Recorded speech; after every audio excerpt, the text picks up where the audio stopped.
What's up guys, welcome back to my YouTube channel Xman & Co. Today we're going to do a beautiful pork loin. We're going to start to cut it, we're going to put some bockwurst in there. I think we're doing some bacon as well. You're going to love it. Stay tuned.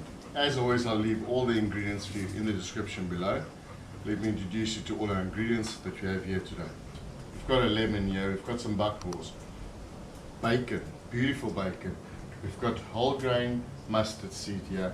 We've got provolone cheese, one of my favorites. Some feta cheese here as well.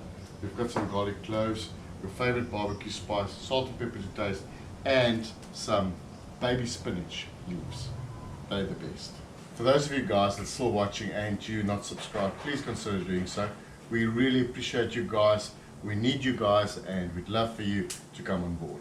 So what we want to do today is take this beautiful pork tenderloin fillet and cut it open and start to roll it open. We're going to fill it with all the nice stuff and ingredients that we have here today. Roll it back, tie it with a few knots, and then we're going to do some magic.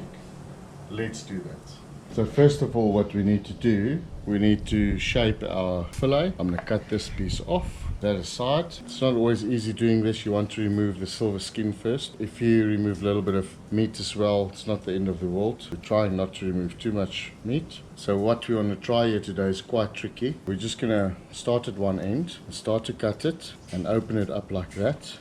This is quite small, but nevertheless we're going to try and cut it in a thin layer so we can roll it. There you go. What you want to do is just cut it slightly like I'm doing over here. Yes, just make small cuts. Take your time, don't rush. Open it up as we go along. You can decide how thick you want to go. This is perfect. Don't forget to pat your meat. You want to remove all the excess moisture that could be on the outside. It will definitely help with the cooking and adding your spices. We're going to use some whole grain mustard. Mustard normally goes very well with pork. We're going to be quite liberal as we love this mustard. Just try to get it as evenly as possible. We're not going to overspice this meat.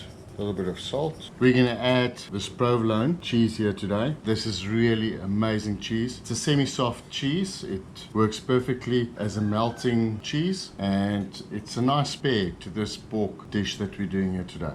If you don't have provolone, you could use mozzarella. Provolone is obviously all the way from Italy. It's got beautiful flavors and it's definitely going to complement this dish. If you don't have a cheese cutter like we do, just try and cut it thinly. Obviously at the end of the day, guys, it's all your choice and you can decide what you want to add, what you want to remove. We're just sharing our tips with you and what we really like. You can never have too much cheese. I think Co agrees with that. Yeah, I just got the nod there. I think she does. Okay, Co's asking for a piece, so here it goes. Guys, this is bockwurst that we're adding to this dish, and I really think it's going to complement this tenderloin that we're doing today. Some feta cheese. You can see we're quite liberal. We're literally just going to do that and add enough. This is really going to be something. You know what? We need to make sure that this is kind of healthy or green in some other way. And there you go. There's some spinach leaves. Just going to cover it slightly. That's that moment that we're going to try and close this baby up. Nobody says it's going to be easy. Just make sure it's nice and compact. So get all of that goodness in there. We've got some openings here, but I think it's still going to be beautiful. Now it's time for some bacon. So we're just going to put like 2-3 pieces of bacon on top of our beautiful roll here. I think that is perfect. Now, as you all know, you need to season that slightly. So I'm using our favorite barbecue spice. Then it's time for our butcher's twine. The reason we use butcher's twine is we want to keep this whole fillet, this roll, this roast that we have here, the same size so it cooks evenly. If it's not the same size, this will not cook evenly. So you want to try and get your twine underneath, and then we're going to make an old school butcher's knot. You want to make sure it's nice and tight.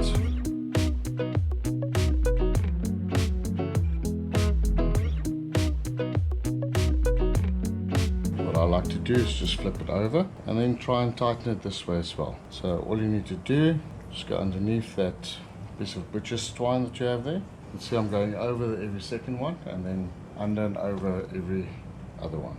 And guys, this is basically just to make sure your cook stays in one piece. Remember, we're going to sear tenderloin, and we've got some cheese inside, and the cheese is going to want to escape, so this is the best way to try and avoid as much as disappointment as possible. There we go. I think that's pretty. This guy's ready for the fire.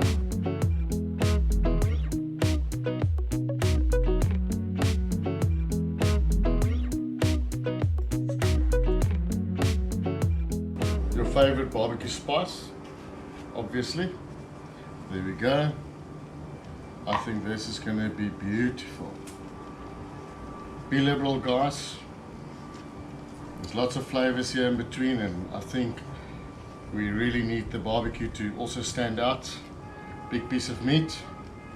There you go. You know I'm a big fan of patting and not rubbing it in.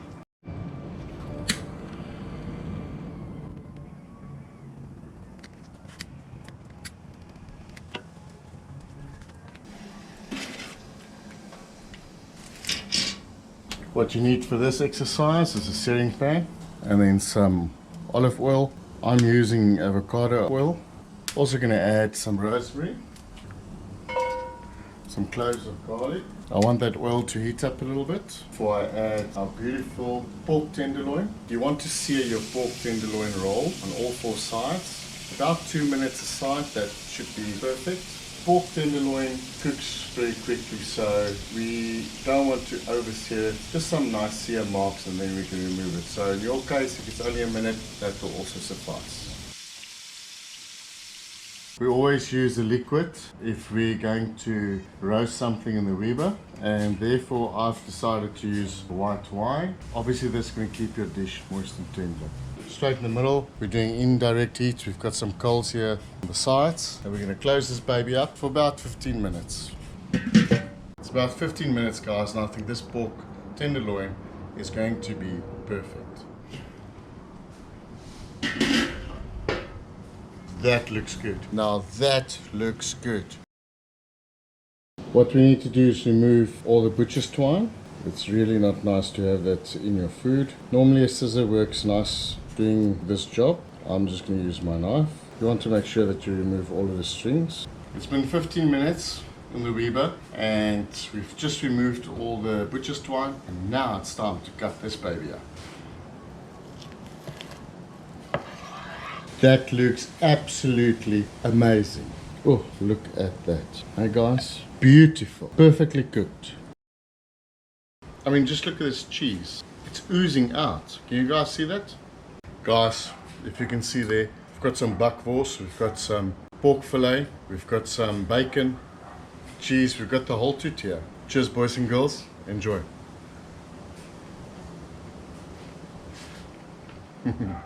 Wow. I can't stop eating. Magnifique. This is amazing. This is maybe one of my most favorite dishes ever. Guys, you know the story. If you like what we're doing, like, share, subscribe. Enable those notifications so you get notified as soon as we upload a new video. Thanks for watching. We cannot do this without you. Comment below and we'll see you on the next one.